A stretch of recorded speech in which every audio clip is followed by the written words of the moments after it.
Hey, what is up guys, and today is a very special video for some very special viewers because I thought you might like this game mode because this is horror elevator and it is really scary just like the intro. But I am also going to tell you a story about a really scary banger that was named Bob, which is ironic, because normally people that are called Bob are not really that aggressive, but when I heard the name Bob back in the days I would think about some friendly red-haired guy, but I don't know, that might just be me. But I think that the name Bob is a really friendly name and I would not have thought about a Bob that was a guy that had a gun and murdered people. But let's get right into that story because I can't wait to tell you the story, and I am pretty sure you all at home can't wait to hear the story because trust me, it is a really good story, and I heard it one day from a friend and he heard it from a friend from his family, and the story totally creeped me out. But if you can turn down your lights for maximum setting, and you are going to find this story pretty scary. But that is the fun thing, so if you are such a daredevil, be sure to do that, and if you are not,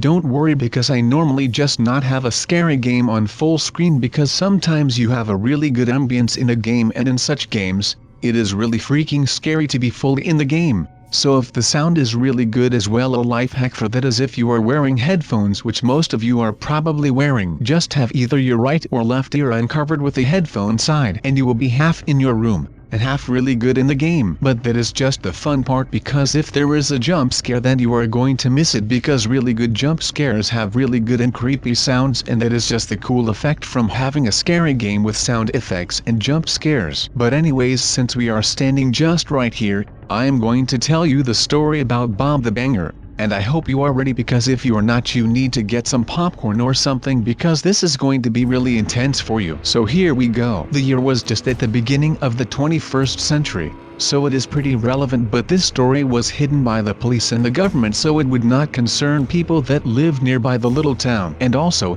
not concern the people that even live somewhere there, because the people that would live there would probably have a smelly pants after you tell them this story happened in their town. So we are not going to name any town so we don't concern the people that might live there, even though it is a relatively small town. But I do not want to get in any trouble or anything, so I am not going to take the risk of saying something about a town with angry people. So here we go. Bob the Banger. You better be ready. I talked a bit off this minute so you could have gotten your popcorn and lay back in your chair or in your bed or wherever you are. Bob the hot darn anger. The year once again was the beginning of the 21st century, and it was in a town that is going to be unnamed for reasons to not frighten the residents from that town. Bob was a friendly geezer growing up, and pretty much all of the residents knew little Bob. But as Bob got older, he did not necessarily get any wiser, but he got a little bit fudged up in his head. On a night when Bob was in his bedroom, his parents had a little fight. And this was not new for Bob because his parents had a bit of a poopy marriage, but they did not want to get divorced because they might harm Bob his future with getting divorced. But they harmed his head just more with doing what they were doing. And what they were doing was not getting divorced, but almost every night that they were sitting at the television they would begin to have a little word with each other. Nothing big, but just a disagreement. But then either his mother or his father would say something and then all hell broke loose. And Bob started to see it coming, and when he first saw it coming he said something about it, and that he did not like the way that his parents got along with each other. But they just sent Bob to his room, and Bob would get sad in his room because he wanted to see his parents happy just like any other parents from the kids that he went to school with. But something around 3 years later, the time was ripe and it escalated so heavily with his parents that there was no way that they could live with the three of them anymore in that same house together. So Bob was a bit sick in his head from all that was happening at school, and also his situation at home, and his parents were to blame that it got this far. But Bob was on a normal day at school, and some of his friends were acting tough that they had a pistol at home, and Bob thought, hot darn, a pistol, that is pretty darn cool, even though if I say so myself. But if I had that and just threatened the situation at home, then maybe my parents would get along a bit better and I would save their marriage. But that was not how it worked, and neither did Bob get his hands on a gun, because with the age of 13 you cannot get your hands on a gun, or you have to know some pretty sketchy people. But Bob did not know any sketchy people, so he was there once again standing alone for himself. And Bob always thought that his mom had pretty cool spoons when she was cooking, and his uncle was a butcher, and he always thought that that was the coolest thing that ever existed, and he liked those spoons that butchers use for soup. the one that is called a butcher spoon. So he went to his uncle and he said that his mom needed a butcher spoon for cooking reasons. But what his uncle Billy did not yet know that his mom was not even home, but she was sleeping at a hotel at the time. But Bob told the story because he knew that his uncle Billy would not know that his mom was there, because his parents would not really talk about their problems, but instead they would just keep it a secret to themselves, and Bob knew as well. And he wanted it to end because he did not like the way that it was heading towards. But Bob hid the spoon under his shirt and he would tuck the spoon in between his leg and the part where the belt from pants are, and it was nice and clean on that place. But he got home, and his mom was not home, so there was no fight at home. But his dad had a bit too much to drink, and Bob did not like that because he was acting strange for some reason. But Bob did once again not really care, and he just headed to his bedroom and he put the spoon under his pillow just in case any burglars came in, because he was really afraid for burglars. So he went to bed, and in the morning somehow his mom made him breakfast and the two of them were acting happy. And that never happened. Well, not that Bob could remember, but his mom and his dad were both just happy, and that was nice for a change. But Bob did not yet know why they were happy. But just casually his mom was making little Bob some cereal and she just said it. She said that she and his dad were getting a divorce. Well, Bob did not really know that it was going to be a pretty huge deal for him, but he did know that it was not a really good sign to get a divorce. But he did not really care. But his mom still needed a place to sleep, and his dad was still paying all of the rent by himself, and he would claim the bedroom that the two had shared all those years. So his mom had to sleep in the garage where there was an attic and there was a nicely built guest room, and it was pretty much on the other side of where his father would sleep, so that was good because they then did not get into a fight. Well, that is at least what they thought, because that is just what happened. They got into a fight and our poor Bob went mad, and he got down from his bedroom holding a spoon and he headed down really mad, and he headed down to his bathroom that was for some reason on the same floor that the living room and the kitchen and all of it was. But what he saw there was just unhuman, because his mother had a screwdriver in her hands and his father was laying on the floor with a lot of blood around him, and he assumed that his mama had killed him. But that was not the case. Well, at least his mom told him that another guy that she talked with had killed him, and he just left the scene this same minute that she and Bob were standing there. And he knew that his mother would never even get the thought in her head to kill his father. So he knew that some other dude had done that, and he was sure that he would get revenge. He did not yet know how, but he was sure of that he would get revenge of that guy, because no one would just take something that close away from Bob. Bob was furious, but he could not do anything. And that is what made him even more furious, because he had no control over the situation. But the police showed up and they explained to the coppers what happened, because a murder does not really happen that often, so they had to explain what happened. But the sheriff of the town knew his mom, and his mom was a bit of a pretty woman, so the sheriff had a little eye on her and he knew her pretty well. So he believed that it was true what happened, and they said that they would do anything to catch the murderer, and they knew who the murdered was because it was a friend of his mother and his name was Timmy. And the police always knew that Timmy was not really 100% correct because he was doing some shady stuff for the couple 2 years, but they knew that it could be Timmy that murdered someone because Timmy was always acting weird. He had this long posture and he had a really thick beard. He would always walk around in cargo shorts and he would always wear the same white t-shirts. He had some old sneakers, and those sneakers looked like they just had been abused. They were old and dusty. They once were white, but if you saw them in person they were not white, but they weren't even gray anymore. It was just a really dark shade of gray.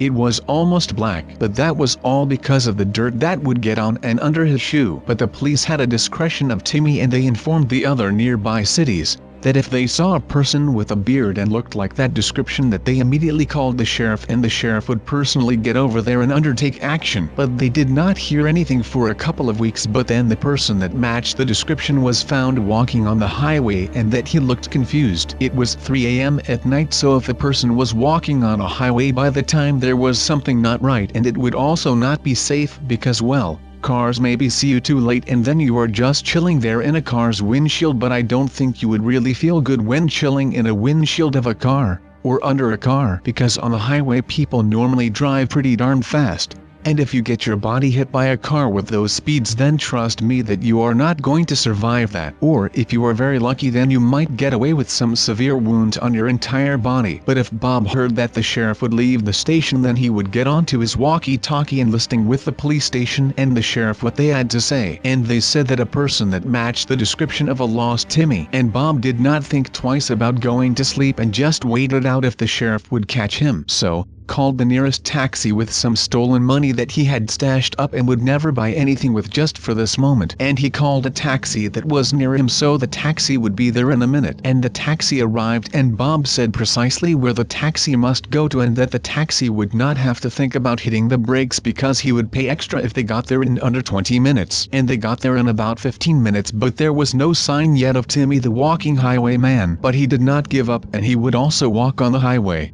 But Bob was smarter than Timmy because he would just walk next to the highway because he did not want to get run over. And it worked because he saw a passed out body next to the highway near a gas station. And Bob ran over there and looked the disturbed Timmy right in his soul. And he could just tell that it was him that murdered his father with a screwdriver because his eyes looked afraid of a kid that was just 13 years old. But what Timmy did not yet know was that Bob was carrying a spoon with him. And he was not afraid to use it because he was still furious about what happened 5 weeks ago. At that time, Timmy was still not on the same world that Bob was on, because of the things that Timmy was using. But Bob pushed him into the bushes that were near the gas station, and he covered his mouth with his little hands, but the hands were big enough to cover his entire mouth. And because Timmy did not make up a fight, it was an easy peasy job for Bob. And Bob had stabbed Timmy to death. But he did not stop there because the only thing he saw was black in front of his eyes, and he stopped until he realized that Timmy was actually dead and that he got his revenge. He was not concerned about anyone finding the body because it was a pretty abandoned spot and only hikers would get into that forest area, and only the die-hard hikers would get near the highway because the highway was in between two cliffs and you would need to climb down with a rope or something to get to there on foot. And you could not stop with the car anywhere on that highway but the gas stations.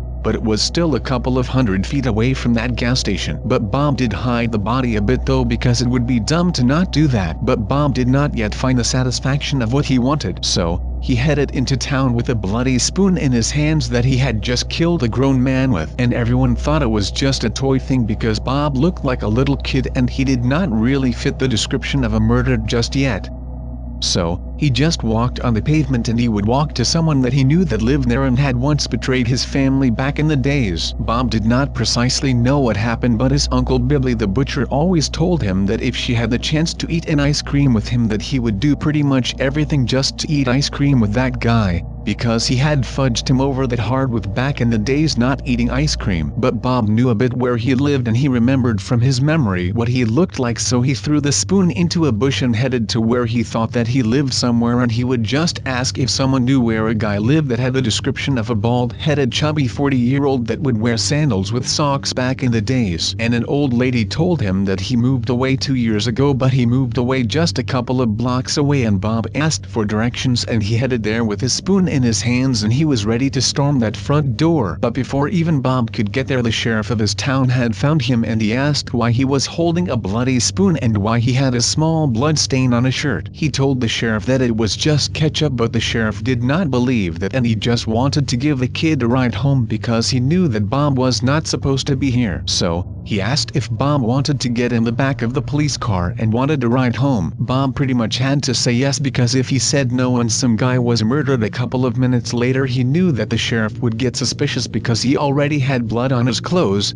not much but enough to mention that there was blood on his clothes. And he got in the back of the police car without the spoon, and the sheriff did not ask the kid again why he was carrying a spoon and where the spoon was now. And Bob did not say anything either because he knew that this was the guy that liked his mom and that he was always hitting on his mom. He still had lust for ice cream, and the car was not supported with one of those things that keep the back seats separately with the two front seats. So, Bob saw an opportunity to grab the sheriff's special spoon and eat ice ice cream with him, and Bob was waiting for the right time. And now was the right time because the sheriff was stopping for some donuts, and he got out of the car and opened the car seat for Bob. Bob would get out of the car and grab his spoon that the sheriff was carrying at all times, but now was just not the right moment to ask for ice cream. He waited until they were inside of the store, and he grabbed money and he demanded that everyone got down on his knees, and if someone would make a strange move that they would not get ice cream for the rest of their lives. But Bob accidentally dropped the spoon, and it felt just right. So, he had his thoughts in his head that he would not eat ice cream with the sheriff and the 4 people that were in the store and the 2 people running the place. So, he dropped the spoon, and the sheriff was the first to ask why he would not share his ice cream, and after that the other 2 asked as well. And after he managed to eat 3 cones of ice cream, and no one could identify him, so they just called him Bob the Brain Freeze. His name was not actually Bob, but it is unknown to this day.